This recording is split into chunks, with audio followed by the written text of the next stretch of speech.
I guess now I know why Mom didn't like me playing with the music box.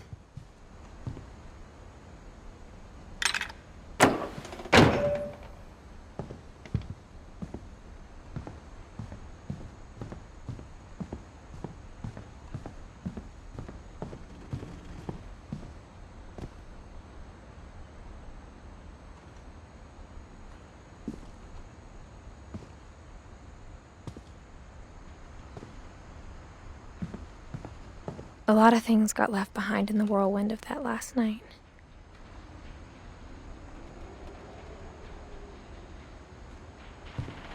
My mom wasn't much of an optimist, but she never stopped believing that my brother Milton was alive.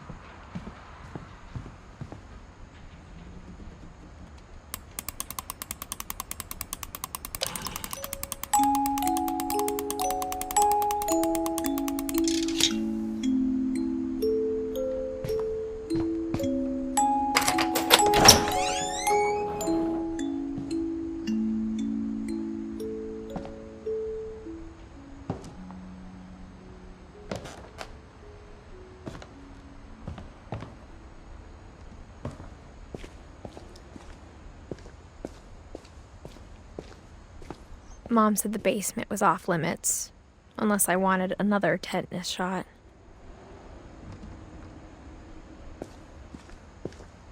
I saw Edie sneak down to the basement once, carrying packages.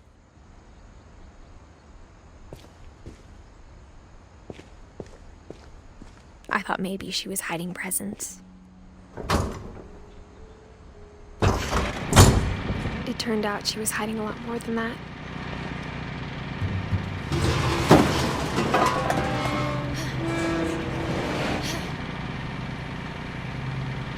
I remember asking Mom once about where Walter had gone. She said after Barbara died, he got as far away as he could. If there's a pattern in all these stories, I think it's that none of us has gotten very far. Goodbye, everyone. I can't believe I've been down here for 30 years. On that first day, after the shaking started, I didn't think I'd survive a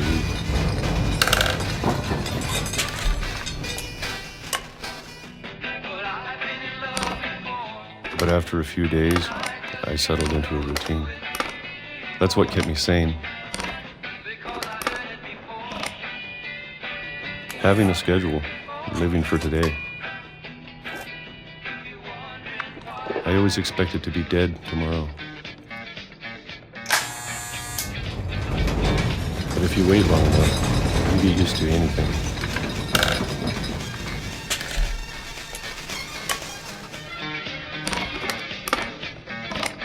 Even a monster on the other side of the door starts to feel normal. Almost friendly.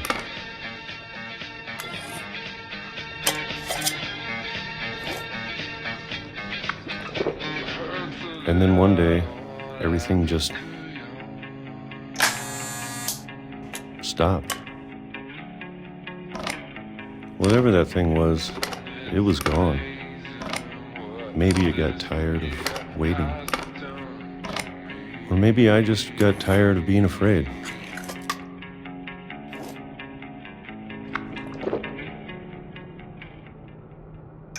It's been a week now, the longest in 30 years. I'm done waiting. I have to leave while I still can.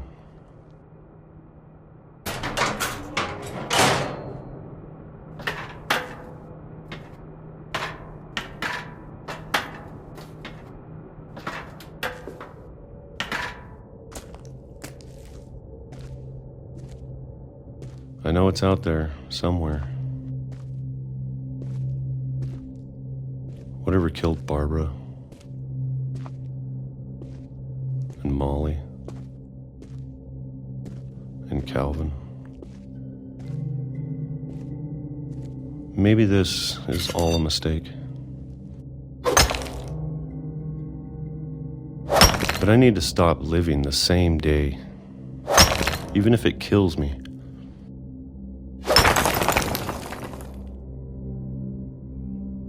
Whatever's out there, I want you to know I'm ready for it.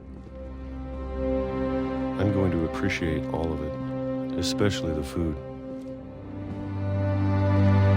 I don't mind if I only have a year left, or a month, or a single week. I'd be happy with one more day.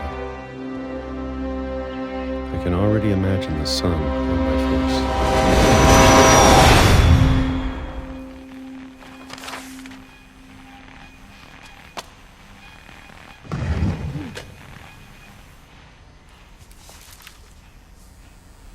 Walter died when I was 6. I can't believe my mom never told me he was down here.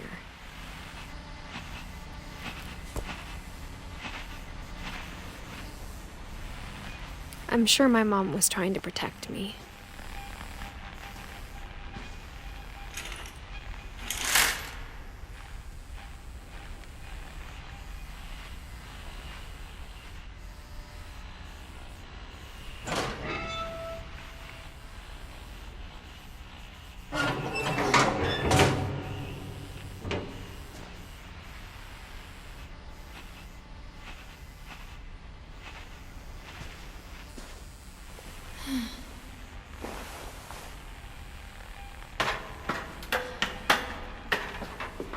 Maybe she was afraid I'd end up like Walter.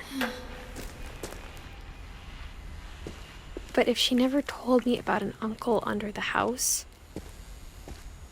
I can only imagine what else she was hiding. I don't want to make the same mistakes she made,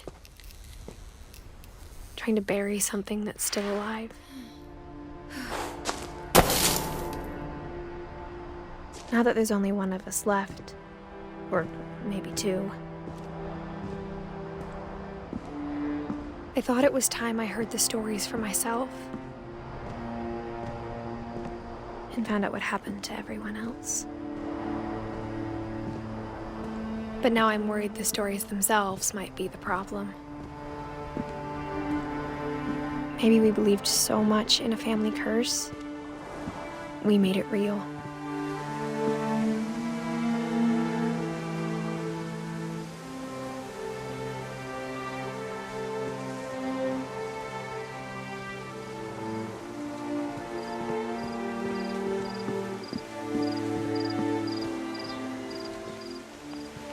I don't know if I should even be writing this.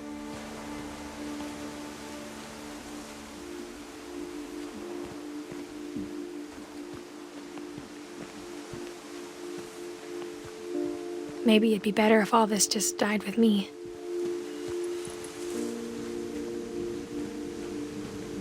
But I thought you should know about your family.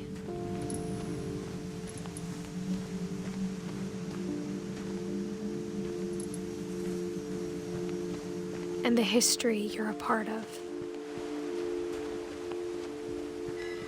Though to be honest, I feel as lost as you probably do right now.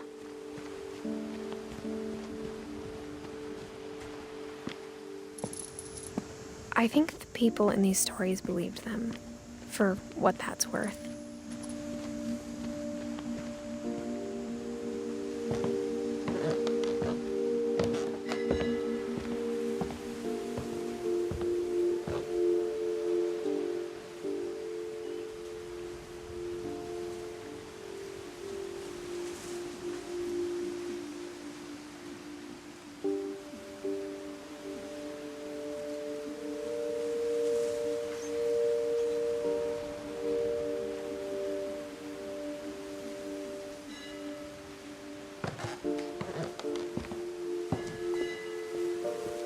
And when you look at the house, at that history of imagination and stubbornness and madness, any of it seems possible.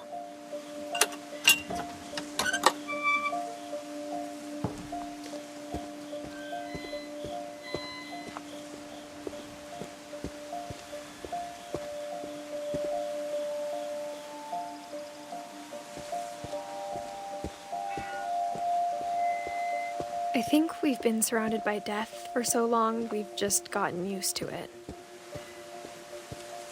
What kind of family finishes building a cemetery before starting the house?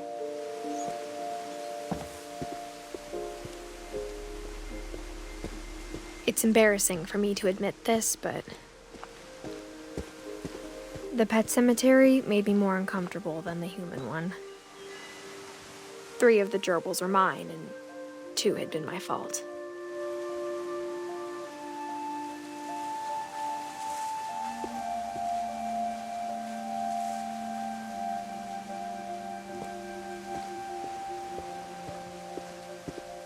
Sven built the house, but it was Edith who designed the cemetery. I'm sure Odin's monument had been Edith's idea.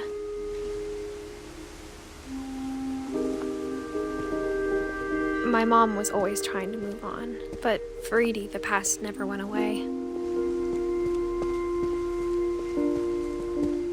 She could see it poking out of the water at low tide.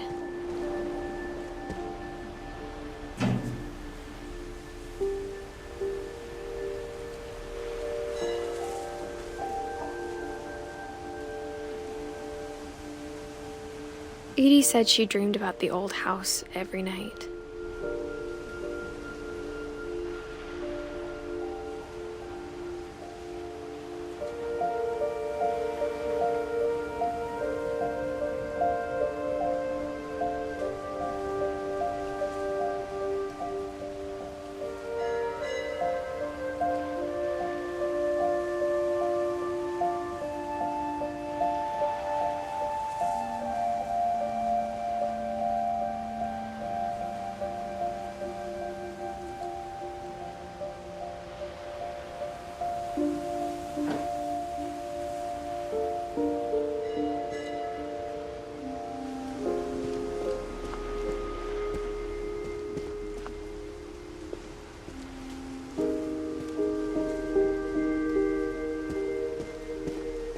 Edie's side was always easier for me to understand.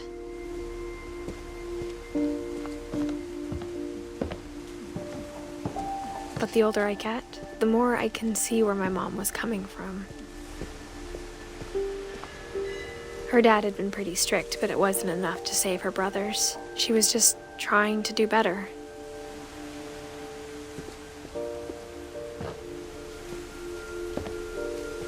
She lost 2 of her brothers, just like I did. I get why she tried so hard to protect us.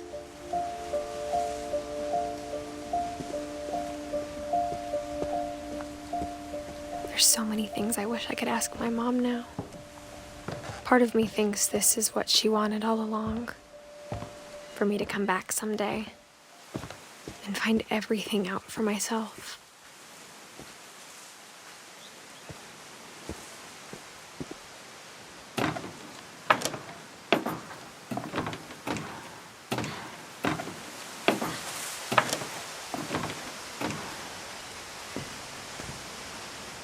But looking back on it now, if she told me there was going to be so much climbing, I never would have come when I was 22 weeks pregnant.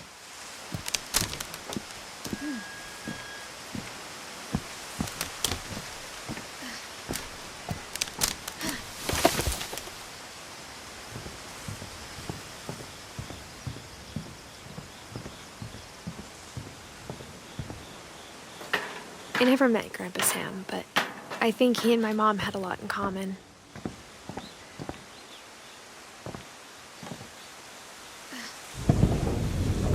They were both pretty intense.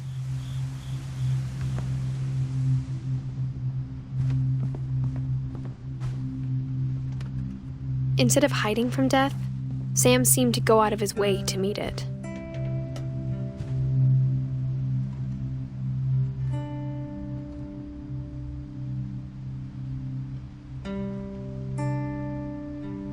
Sam spent his life shooting photos, but Mom said he got nervous being in front of the camera. I guess we're all afraid of something.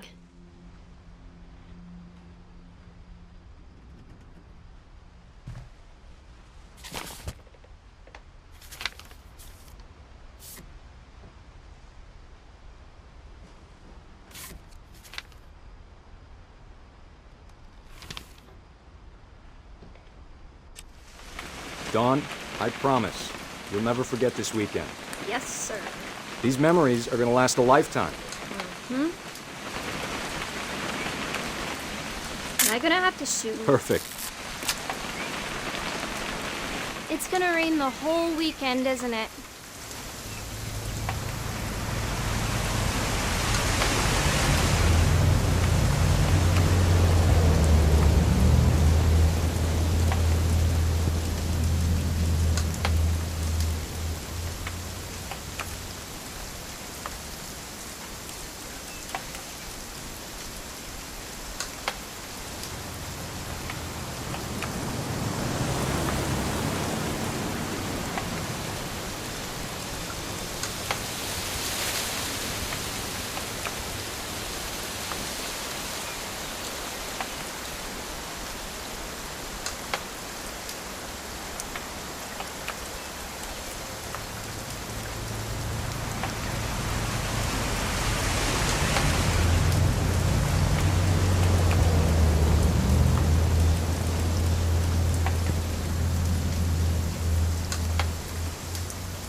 Please just take the damn picture. Hey, language.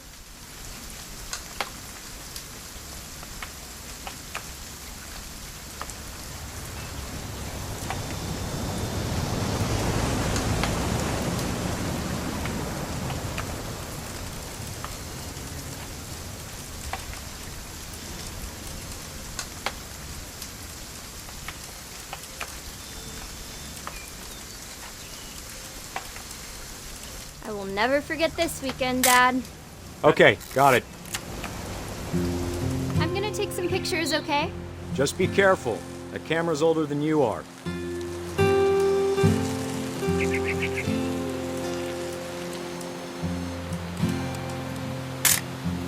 Aw. You're right, Dad. It's starting to clear up. Still freezing, though.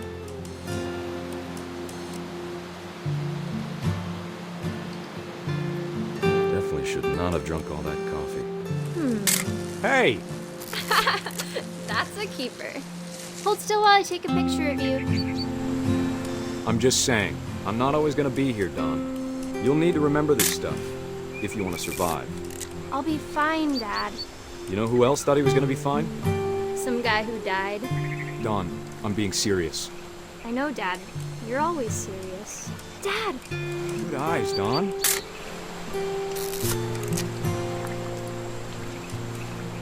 Before you take the shot, let me get a picture of you.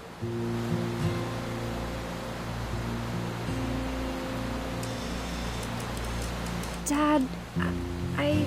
Just... Let me get behind you.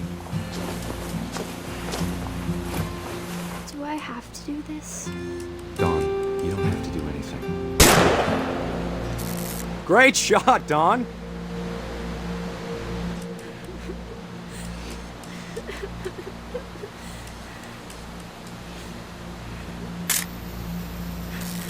I'm proud of you, Dawn. Always remember that, okay?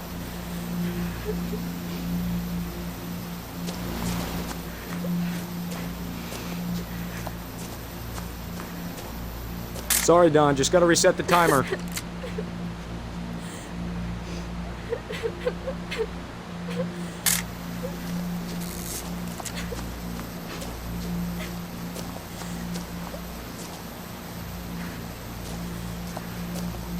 Dad, it's twitching. I think That's it's totally so- normal, Dawn. Just focus on the camera. Try not to think about— Dad!